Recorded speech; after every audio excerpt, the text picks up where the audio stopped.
मैं दीपक कुमार आप सभी का स्वागत करता हूँ दादा चैनल में। दोस्तों, आज हम बात करेंगे कांग्रेस पार्टी के महासचिव जयराम रमेश के मानसिक दिवालियापन के। जी हाँ, दरअसल कांग्रेस पार्टी के महासचिव और राष्ट्रीय प्रवक्ता और राहुल गांधी के सबसे बड़ा राजनीतिक सलाहकार जयराम रमेश ने जो देश का नया संसद भवन है जो ऐतिहासिक है, उस संसद भवन का तुलना इसने एक मल्टीप्लेक्स और शादी हॉल से किया है। और ये भी कह रहे हैं कि ये जो नया संसद भवन है, इसका जो वास्तुकला है वह लोकतंत्र को खत्म कर रहा है। इस संसद भवन में घूमने में मजा नहीं आ रहा है। इनका ये मानसिक स्थिति है। ऐसे तो सभी जानते हैं कि नए संसद भवन के खिलाफ सिर्फ जयराम रमेश ही नहीं, पूरा कांग्रेस पार्टी और सोनिया गांधी और उनके दरबारी शुरू से ही रहे हैं। सोनिया गांधी और कांग्रेस पार्टी ने अपना पूरा ताकत लगा दिया था कि इस संसद भवन को किसी भी तरीके से बनने से रोका जाए, और सोनिया गांधी के इशारे पे इस संसद भवन के निर्माण को रोकने के लिए इस कांग्रेस पार्टी समर्थित कई दरबारी एनजीओ सुप्रीम कोर्ट तक गए और उसने पूरा कोशिश किया कि इस संसद भवन के निर्माण कार्य को रोकवाया जाए, लेकिन उसमें वो असफल रहे। फिर जब ये संसद भवन बन गया तो इसके उद्घाटन समारोह का बायकॉट किया कांग्रेस पार्टी ने, और इन्होंने बहाना बनाया कि राष्ट्रपति को नहीं बुलाया गया है। लेकिन ये पूरा देश समझता है कि कांग्रेस पार्टी सहित जितनी भी विपक्षी दलों ने इस संसद भवन का बायकॉट किया, तो उसका कारण क्या था। उसके बाद इसने कहा कि नए संसद भवन में घुटन महसूस हो रहा है। इनके इन्हीं सब विषयों पे बात करते हैं कि कांग्रेस पार्टी और उनके नेता मोदी विरोध में कितने निचले स्तर पे आ चुका है। बिल्कुल उनकी मानसिक दिवालियापन का हद हो गया। दरअसल कांग्रेस पार्टी के महासचिव और राष्ट्रीय प्रवक्ता जयराम रमेश ने सोशल मीडिया एक्स पर एक पोस्ट करके लिखा कि नए संसद भवन की जितनी भव्यता से उद्घाटन किया गया, उससे यह प्रधानमंत्री के उद्देश्यों को स्पष्ट रूप से दिखाता है। उन्होंने कहा कि 4 दिनों में दोनों संसद के अंदर और लॉबी में बातचीत एवं संवाद खत्म हो गए हैं। एक तो इनका जो सबसे बड़ा परेशानी है, ये जो नया संसद भवन नरेंद्र मोदी ने बनवाया, और नरेंद्र मोदी एक ऐसे व्यक्ति है जिनके विरोध में कांग्रेस पार्टी कुछ भी करने को तैयार है इस समय। कल से अगर नरेंद्र मोदी ये कह दे कि लोगों को अपने घर का पूरा कचरा पूरा घर पे जाके डालना चाहिए, तो कांग्रेसी और उनके समर्थक मोदी विरोध में पूरा घर का पूरा कचरा उठाकर लाकर अपने घर में डालना शुरू कर देगा। इस तरीके के मानसिक दिवालियापन के शिकार हो गए ये लोग मोदी विरोध में। इनको यह बर्दाश्त नहीं हो रहा है कि यह संसद भवन नरेंद्र मोदी कैसे बनवा दिए और उसका उद्घाटन नरेंद्र मोदी कैसे कर दिया, क्योंकि इनको लगता है कि इस देश में अगर कुछ भी होना हो वह सिर्फ और सिर्फ गांधी नेहरू खानदान के हाथों ही होगा, दूसरा कोई व्यक्ति नहीं कर सकता। उसने कहा कि यदि वास्तुकला लोकतंत्र को खत्म कर सकती है तो संविधान को फिर से लिखे बिना ही प्रधानमंत्री इसमें सफल हो गए। यानी कि जयराम रमेश और कांग्रेसी नेताओं का जो सबसे बड़ा पीड़ा है, जिसके लिए इन्होंने संसद भवन का बायकॉट किया उद्घाटन समारोह का, और अब इनके पेट में दर्द हो रहा है, इनको बर्दाश्त नहीं हो रहा, जिसके वजह से अब इनका एक एक नेता इस तरह के बयान देते रहेंगे, क्योंकि इनको इस तरीके का दौरा पड़ता रहेगा। क्योंकि उस संसद भवन जो नया बना है उसमें प्रधानमंत्री नरेंद्र मोदी ने उसका जो डिजाइन है वो इस तरीके से तैयार किया गया है जो इस देश के सैकड़ों वर्ष पुराने सनातन सभ्यता संस्कृति को प्रदर्शित करती है। जो संसद भवन का जो वास्तुकला है, जो बनावट है, वो पूरी तरीके से मध्य प्रदेश के विदिशा के विजय मंदिर का है। विजय मंदिर के डिजाइन पे ही इस नए संसद भवन को डिजाइन किया गया है, और यह बात भला कांग्रेस और उनके नेताओं को कैसे हजम हो सकता है। उसके बाद संसद भवन में राष्ट्रीय पक्षी मोर, जो कि सनातनी सभ्यता संस्कृति में, सनातन परंपरा में एक महत्वपूर्ण स्थान मोर पक्षी का है, उसके अनुरूप डिजाइन दिया गया है। जो नए संसद भवन का द्वार है, 6 द्वार, उन द्वारों से पुरानी सनातन सभ्यता और संस्कृति का एहसास होता है, जिसमें गज द्वार, अश्व द्वार, गरुड़ द्वार, मकर द्वार, अर्दुला द्वार और हंस द्वार है। तो भला इन सब चीजों को कांग्रेसी कैसे बर्दाश्त कर सकते हैं। और यही कारण है कि इनको ऐसा लगता है कि नए संसद भवन का जो वास्तुकला है वो लोकतंत्र को खत्म कर रही है। सबसे बड़ा जो प्रतीक चिन्ह है सनातन सभ्यता संस्कृति का, वो संगोल, जिसको इन कांग्रेसियों ने वोट बैंक के डर से इस देश के नागरिकों से छुपा कर रखा, उस इतिहास को जो हजारों वर्ष पुराना सभ्यता, सनातन सभ्यता संस्कृति का जीवंत उदाहरण है। उसके बाद इन्होंने कहा कि संसद भवन के हॉल के कॉम्पैक्ट नहीं होने की वजह से एक दूसरे को देखने के लिए दूरबीन की आवश्यकता होती है। जयराम रमेश जैसे बुजुर्ग और उम्रदराज नेताओं का आंखें कमजोर होना यह स्वाभाविक है। इसमें कमी संसद भवन की नहीं है, कमी जयराम रमेश और कांग्रेसी नेताओं के नजर का है। इनको अपने नजर की इलाज कराना चाहिए, ना कि संसद भवन की तुलना किसी मल्टीप्लेक्स या शादी हॉल से करनी चाहिए। फिर से पार्टी महासचिव ने कहा कि पुराने संसद भवन की कई विशेषताएं थी। एक विशेषता यह थी कि वहां बातचीत और संवाद अच्छी सुविधा थी, अच्छी सुविधा थी। दोनों सदनों, सेंट्रल हॉल और गलियारों के बीच आना जाना आसान था।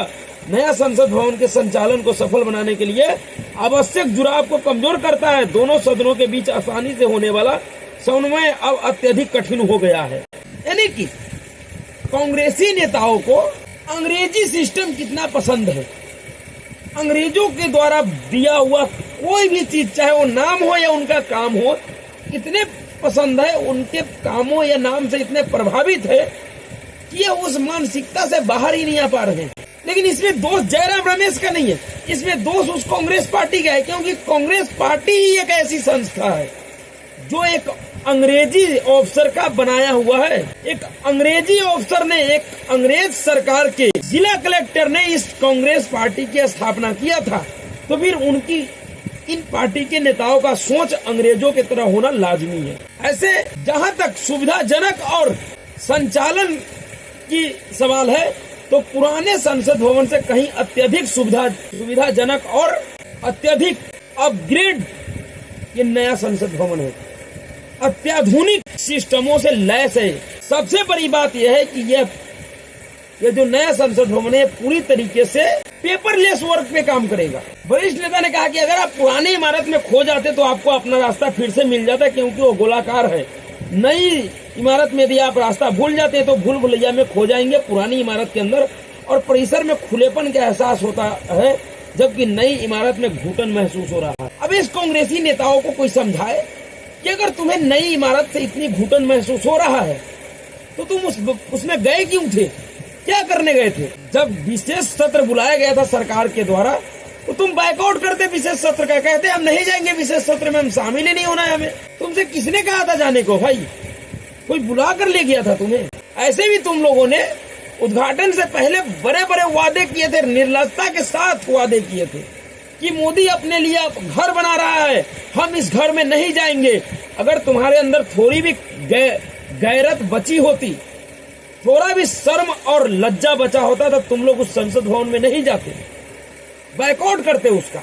लेकिन बेशर्मों की तरह फोटो खिंचवाने कि मेरा भी फोटो आ जाए नए संसद भवन में, चले गए। और अब कह रहे हो घुटन महसूस हो रहा है, तो घुटन तो महसूस होगा, क्योंकि तुम एक ऐसे पार्टी के नेता हो जिनका स्थापना एक अंग्रेजों ने किया था, और जो अंग्रेजों के द्वारा स्थापित किए गए पार्टी और सिस्टम पे चलता हो, उसको भारतीय सभ्यता संस्कृति और भारतीय वास्तुकला पे आधारित कोई भवन कैसे अच्छा लगेगा? घुटन तो महसूस होना लाजमी है। पर इसका एक ही उपाय है जयराम रमेश जी, कि आप लोगों के अंदर अगर थोड़ी भी गैरत और शर्म लज्जा बची हो तो आप लोग इस्तीफा दे दो और कसम खा जाओ कि जब तक कांग्रेस पार्टी अपना नया संसद भवन नहीं बनवा लेता है, तब तक इस देश में वो चुनाव नहीं लड़ेगा या उसका नेता चुनाव नहीं लड़ेगा। है हिम्मत तो यह ऐलान कर दो, वरना किसी अंग्रेजी दलाल के तरह इस तरह का ऐलान देने से बचो। कांग्रेस नेता ने कहा कि अब संसद में भ्रमण का आनंद गायब हो गया है। मैं पुरानी बिल्डिंग में जाने के लिए उत्सुक रहता था।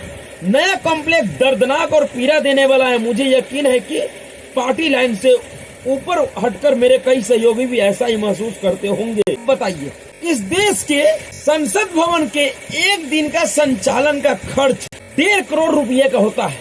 उन 1.5 करोड़ रुपये में ये कांग्रेसी नेता संसद भवन में घूमने जाते थे। जनता के टैक्स पेयर के पैसे को लेकर ये संसद भवन में घूमने जाते थे। इनके लिए संसद भवन एक टूरिस्ट स्पॉट था, पर्यटन स्थल बना रखे थे संसद भवन का। शर्म आनी चाहिए जयराम रमेश को इस तरह की बातें करते हुए, जब वो कहते हैं कि हम संसद भवन में अब घूमने का आनंद नहीं आता है। इन जाहिलों को कौन समझाए कि संसद भवन घूमने के लिए नहीं बना है।